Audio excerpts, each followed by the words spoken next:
Lex provisit, non res visit. Hukum melihat ke depan bukan ke belakang. Assalamualaikum warahmatullahi wabarakatuh. Salam sejahtera bagi kita semua. Shalom, Om Swastiastu, Namo Buddhaya, dan salam kebajikan. Dewan Juri yang terhormat serta para pemerhati debat se-Indonesia. Perkenalkan, saya Gading Pratama sebagai pembicara pertama yang akan memaparkan dari aspek filosofis. Bersama rekan saya, Denny Presiden sebagai pembicara kedua akan memaparkan dari aspek yuridis, dan Eka Latifah sebagai pembicara ketiga yang akan memaparkan dari aspek sosiologis. Dewan Juri yang terhormat, kami dari Legal Standing Position Pro dalam mosi perdebatan kali ini. Pemberantasan korupsi di Indonesia seharusnya lebih difokuskan kepada pencegahan sistemik daripada penindakan hukum. Namun sebelum masuk ke dalam tatanan argumentasi kami, perlunya mengetahui latar belakang mosi perdebatan kali ini. Dan sejatinya, mosi ini lahir karena penindakan hukum yang bersifat reaktif belum mampu memutus rantai korupsi. Dewan Juri yang terhormat, pencegahan sistemik adalah konsep pencegahan yang berfokus pada perbaikan sistem, struktur, dan mekanisme kerja suatu lembaga atau negara agar peluang terjadinya korupsi bisa ditutup sejak awal, bukan sekadar menindak ketika korupsi telah terjadi. Dewan Juri yang terhormat, kami berdiri tegak di sini untuk mendukung mosi perdebatan kali ini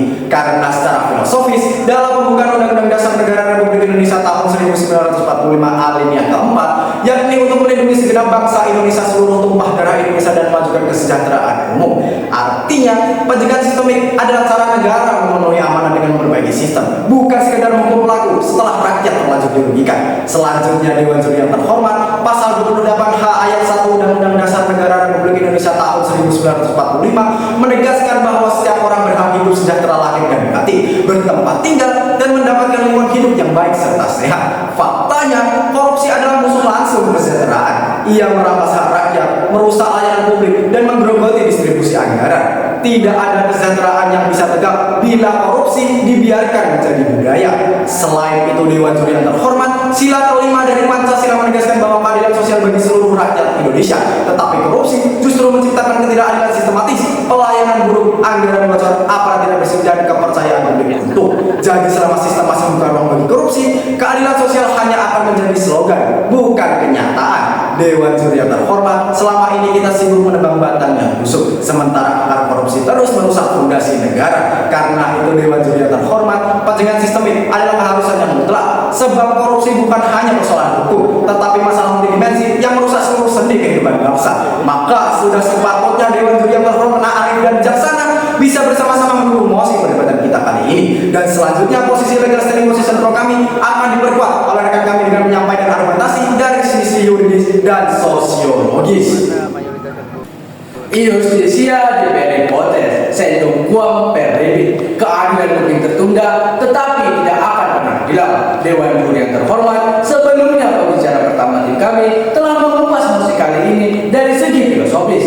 Maka izinkanlah saya Denny Presiden selaku pembicara kedua menyampaikan mosi kali ini dari segi yuridis untuk mendukung posisi pro kami pada mosi perdebatan kita kali ini. Pemberantasan korupsi di Indonesia seharusnya lebih difokuskan kepada pencegahan sistemik daripada penindakan hukum. Dewan Juri yang terhormat, alasan kami menyetujui mosi kali ini yaitu pemberantasan korupsi di Indonesia seharusnya lebih difokuskan pada pencegahan sistemik daripada penindakan hukum, karena sejatinya korupsi merupakan bentuk tindak pidana dengan motif ekonomi.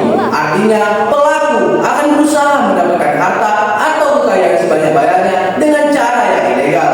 Dalam buku Political Order in Chinese Society, Samuel Huntington mendefinisikan korupsi sebagai perilaku pejabat publik yang menyimpang dari norma yang diterima untuk melayani tujuan pribadi. Dari aspek yuridis, tindak pidana korupsi sendiri sudah diatur dalam Undang-Undang Nomor 31 Tahun 1999 tentang pemberantasan tindak pidana korupsi, Undang-Undang Nomor 20 Tahun 2001 tentang tindak pidana korupsi, Undang-Undang Nomor 30 Tahun 2002 tentang Komisi Pemberantasan Tindak Pidana Korupsi, Undang-Undang Nomor 19 Tahun 2019 tentang Komisi Pemberantasan Tindak Pidana Korupsi, yang mana undang-undang saat ini belum secara langsung berorientasi pada pencegahan yang sistemik. Dan apabila kita melihat latar belakang terjadinya korupsi, seringkali disebabkan oleh beberapa hal, di antaranya prosedur birokrasi yang tidak transparan, adanya celah regulasi, dan budaya yang permisif.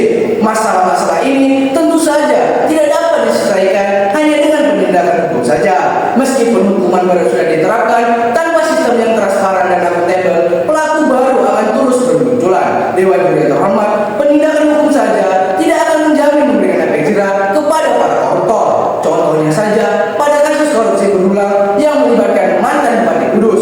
Muhammad Tamzil. Kasus pertama, ia pernah terjerat kasus korupsi dana bantuan sarana dan prasarana pendidikan pada tahun 2004 dan divonis 1 tahun penjara. Kasus kedua, setelah bebas dan kembali menjabat sebagai bupati, ia ditangkap lagi oleh Komisi Pemberantasan Korupsi pada tahun 2019 dalam kasus suap terkait jual beli jabatan di lingkungan pemerintahan Kabupaten Kudus. Muhammad Tamzil sendiri dijerat dengan pasal 12 huruf A dan 12 huruf B Undang-Undang Tindak Pidana Korupsi karena menerima suap yang terkait kewenangan jabatannya, serta pasal 11 dan pasal 5 ayat 2 Undang-Undang Tindak Pidana Korupsi terkait penerimaan hadiah yang berhubungan dengan jabatan dan bertentangan dengan kewajiban jabatan. Ditambah lagi pasal 55 ayat 1 KUHP tentang turut serta dalam tindakan korupsi.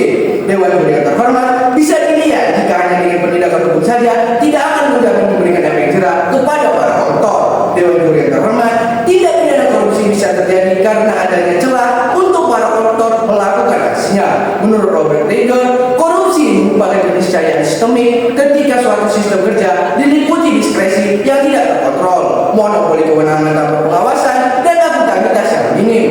Dewan Juri yang terhormat, minimnya sumber dan pengawasan tentu saja menjadi celah bagi para koruptor untuk melakukan tindak pidana korupsi. Keberadaan pengawasan yang nyata berpotensi mendeteksi kesalahan dan menciptakan deterrent effect, di mana para pelaku korupsi akan berpikir 2 kali untuk melakukan tindak pidana korupsi karena mereka merasa selalu diawasi.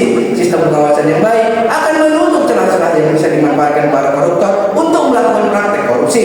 Dewan Juri yang terhormat, penindakan dilakukan setelah sebuah pelanggaran atau masalah terjadi.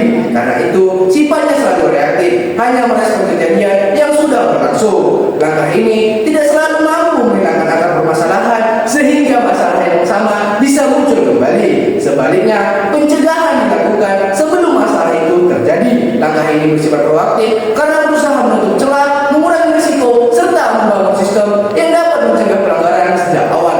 Pencegahan juga memiliki dampak yang jangka panjang karena mampu menciptakan lingkungan yang lebih tertib, aman dan berkelanjutan. Dengan kata lain, penindakan penting tetapi tidak cukup efektif. Pencegahan secara sistemik lebih bersifat fundamental karena menyasar kepada akar penyebab korupsi, menutup celah sistem, dan membangun budaya yang integritas. Maka sudah sepatutnya Dewan Juri terhormat ikut bergabung dengan kami menyetujui mosi perdebatan kali ini bahwa pemberantasan korupsi di Indonesia seharusnya lebih difokuskan kepada pencegahan sistemik daripada penindakan hukum. Lex Ember David Remedium, hukum selalu memberikan solusi. Dewan Juri yang terhormat, berdasarkan aspek sosiologi seperti yang dilansir dari jurnal Pendidikan.id, bahwasanya korupsi telah menyebar di berbagai sektor masyarakat dan menjadi ancaman yang serius. Korupsi tidak hanya menghambat pembangunan, tetapi juga merusak integritas pemerintahan dan merugikan masyarakat secara umum. Pada awal tahun 2025, kasus besar di PT Pertamina merugikan negara dengan 193,7 triliun.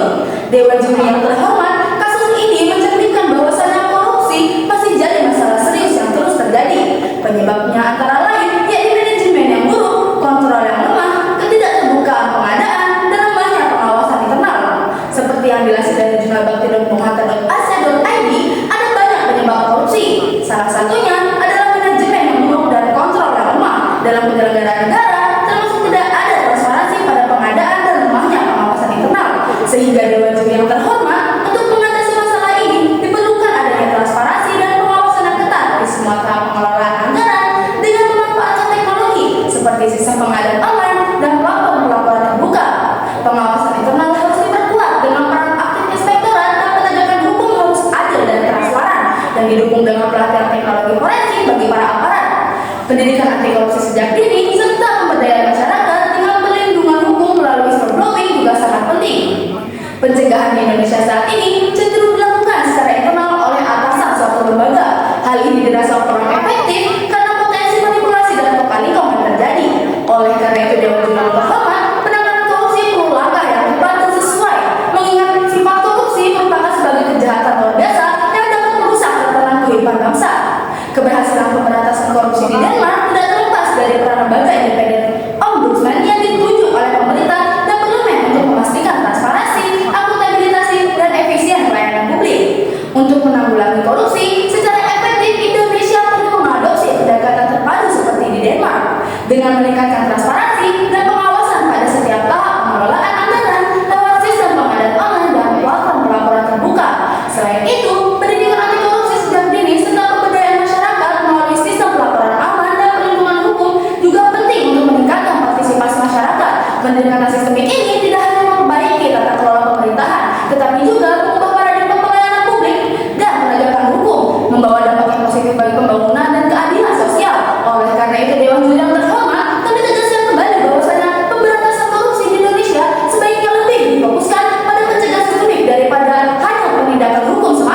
sehingga sudah sepatutnya kami lagi-lagi berdiri pada posisi pro menyetujui secara tegas pada mosi perdebatan kali ini bahwa pemberantasan korupsi di Indonesia seharusnya lebih difokuskan pada pencegahan sistemik daripada penindakan hukum.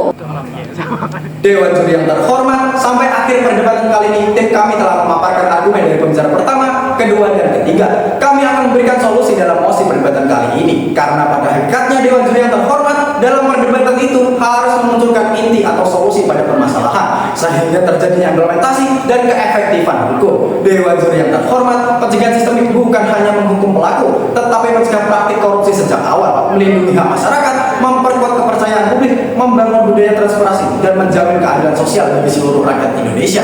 Dengan demikian, Dewan juri yang terhormat, izinkan kami untuk memberikan solusi. Solusi yang pertama, meningkatkan transparansi dan pengawasan pada setiap tahap pengelolaan anggaran lewat sistem pengadaan online dan platform terbuka. Reformasi pengawasan internal melalui inspektorat serta aparat pengawas pemerintah juga penting untuk menutup celah korupsi. Solusi yang kedua, penegakan hukum harus dilakukan secara adil dan transparan dengan memperkuat kapasitas aparat penegak hukum dengan pelatihan forensik digital, peningkatan profesionalitas serta evaluasi kinerja yang berkala agar proses hukum bebas dari intervensi dan penyalahgunaan wewenang. Solusi yang ketiga, pendidikan anti korupsi dan pemberdayaan masyarakat pendidikan anti korupsi sejak dini harus diperkuat untuk membangun budaya integritas. Sementara masyarakat perlu diberdayakan lewat sistem pelaporan yang aman, perlindungan bagi pelapor, dan ruang partisipasi yang lebih luas. Sinergi pemerintah, swasta, dan masyarakat sipil menjadi kunci agar pemberantasan korupsi berjalan menyeluruh dan berkelanjutan. Berdasarkan semua argumen dan solusi yang telah kami sampaikan, jelas bahwa pencegahan sistemik adalah langkah proaktif,